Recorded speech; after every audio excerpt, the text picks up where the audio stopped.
Well, spoke with the leadership group, and it was clear that in the first period, the way we played, carried the play, the chances, the speed, the grind. Second period, for the most part, then some turnovers kind of got into the game, and then again in the third period, everything's fine, and we get scored on, and we waste a good 8 minutes there, trying to score off the rush when the other team's standing there with 5 guys. We've got to just do what we do. And that's the only way we're getting out of this, is just to keep grinding, keep staying on them. We only give up one odd man rush, but at the end of the day, we didn't step on them in the third period like we should have. We carried the game and didn't finish it off. Does it become like an execution thing as you watch the game back last night? Is it positionally? No, mindset. I think there's certain points in the game where you have to manage the puck, whether it's offensively giving it away or clearly defensively, where you turn the puck over. And there's times, you have to just make the safe play.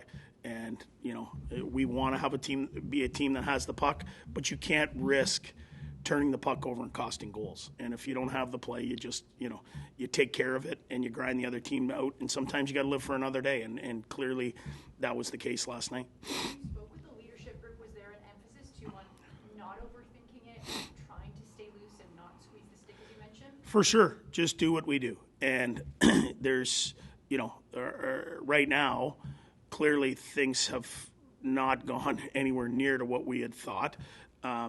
In saying that, every one of these losses is a game that either we're leading, tied, or trailing one, and we've kind of shot ourselves in the foot. And I think those guys had a real good attitude. They practiced really well today. They understand where we are and what our strengths and what our weaknesses are and what we have to do to win hockey games. And that has to be more zone time, less time in our zone. It's making New Jersey so good right now. Like, you look at them, I think they're the 20th best power play, .897 save percentage, but they're 10-3. So what would be the explanation? Well, they're scoring like crazy. I think they've had some games where the goaltending wasn't very good early, but then they've had good goaltending, so that might have to go into it. Analytically, I think they're number one. They're number one with every number. Shot attempts, expected goals versus goals against. They're dominating in every category there. Carolina being 2, them being 1. And clearly that's a result that's turning up for them. One of the biggest things is I think they have really good D, and I think their D managed the puck and their D jump in the rush and they're dangerous. But then they're healthy this year. Heischer's back, Hughes. They've got some real dynamic forwards, and clearly they're feeling good. What's the biggest difference? You talk about their D, and they add like Dougie Hamilton and Marino and Severson, Graves, Sieganaller. And Graves. But those are all guys they added kind of within the last 18 months. So as you look at them, what's the biggest difference you see with the Devils now than maybe the Devils team that when you first came in coaching here in 1920? Well, they've added Marino. That's the one. They've added Dougie Hamilton. They've added Graves. I mean, they've added those 3 guys over the last 2 years. Severson's been a product of their own and a very good player in his own right. And then Sieganaller's playing in their one pair. So they've added over time. And then, I think they've picked first overall 3 times or 2 times, whatever it is. And then those kids are developing now. So, they're coming together nicely, but it's 13 games in. They're going to have their, share of things that go wrong for them. Last year, unfortunately for them, is they got injured all the time, and they didn't have the use of those guys. You get that comments from Cam Talbot after the game, sort of he wanted to take it on himself, the responsibility for it. Do you have any thoughts about that? Well, he's a pro and he's a leader, and he probably would say he didn't have his best game, but in saying that, it's up to us to limit their chances completely. And I thought we did for the first 2 periods. Outside of a couple power plays, we didn't give them anything. And, when we did turn that one over and it ends up in our net, we open it up, and we didn't need to. And if we just stayed with what we were doing, maybe they get one more chance, and we're probably in overtime or better. We take a penalty, and then it ends up in the back of the net. Now you're chasing the game completely. When we didn't need to do that, that's a good Vancouver Canucks team that we played very well against and just didn't manage it properly. So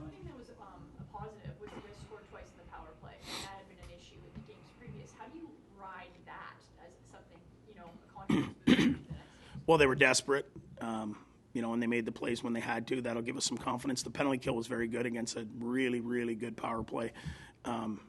Barely give up anything. Our PK stand was really good.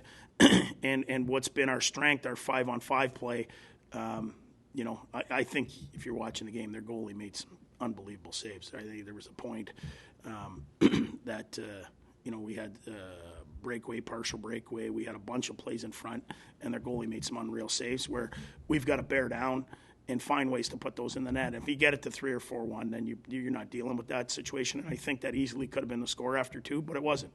And we still have to manage the puck. So back to Cam, he's a leader, and that's fine. But we got to take care of the puck better.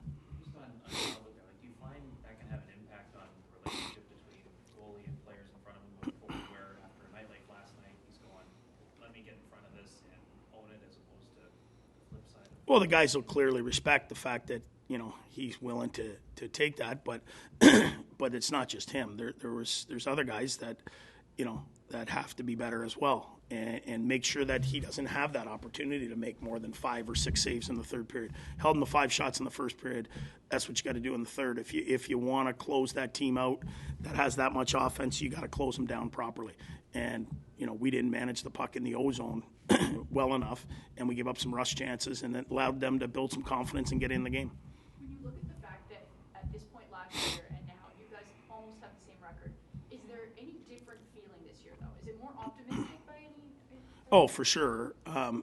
We're playing significantly better, just not winning, and that's the frustrating part. Is that you're not getting blown out. It's not like you're hanging on and you don't have the puck. You have the puck. You're doing all these things. You have leads, and we found ways to lose. Where a year ago, we didn't have the puck very much. Teams were, taking it to us. We didn't have a lot of guys in the lineup, but teams. It was 5-1. They were ugly games. That's not the scenario here. We're finding ways to lose. So you could see that at some point we're going to get out of this, and we're hoping it's next game. When you see DeBrincat smile after he gets robbed by a goalie, do you think that's a good attitude to have? All you can do is go back to work and be positive. There's so much negativity that surrounds when you lose. We've got to tighten this group up, stay tighter together, and have some fun. And he knows it's going to go in. I mean, he had 2 grade A looks in that shift. He had one on the back door that bounced over his stick, and then he gets a grade A right in the slot. I mean, they're going to go in for him, and he knows it. He made a great pass to Drake. He was dangerous on the power play. He had good legs. There's a night here soon it's going to go in, and I think if he just keeps working and keeping a good attitude, that'll help. But constantly thinking about the negative, and I think that's sometimes what happens when you lose is you're thinking about the negative side of things way too much. So wasted energy. Let people talk bad about you. Let's be positive and let's turn the corner. Talking about that, are you seeing Broussard given some life first 2 periods? Yeah, I think he's done his job to a T. I mean, we signed him that if there was an injury, we did not foresee Norris going down this kind of length. But if you watch his games, I mean, the other night I think he was plus 20 shot attempts. He continues to battle and do whatever he has to help the team. I don't think we saw him playing in this kind of minutes or this kind of role. But in saying that, I think he's done a really good job. I mean, that line was really good last night. Will Arzu take this trip? No, he won't. It's unfortunate, but no, he won't. Has there been a setback, or is there any update you can give us? Just not as quick as we thought. We thought it'd be seven days around, and clearly it's not. He wasn't shooting this morning, so hopefully he's available to us when we get home. It's clearly affected us, but it's even better for us to get out of this, and we're going to have to bear down to give up less. New Jersey has this really good record, but how much of an opportunity, if you can get this win, would that be in terms of a bounce for your team? Oh, for sure. I mean, anyone can beat anyone in this league. We've seen that, and right now clearly we're squeezing it. But we go in there and do everything and do all the things that we have to do and get some bounces. Maybe sometimes that's what you need is a bounce or a goalie to steal one for you. And then all of a sudden, you've beat one of the top teams in the league. You've beaten the Bruins. You've got confidence. You know that you can beat those teams. Then you just got to be consistent with it.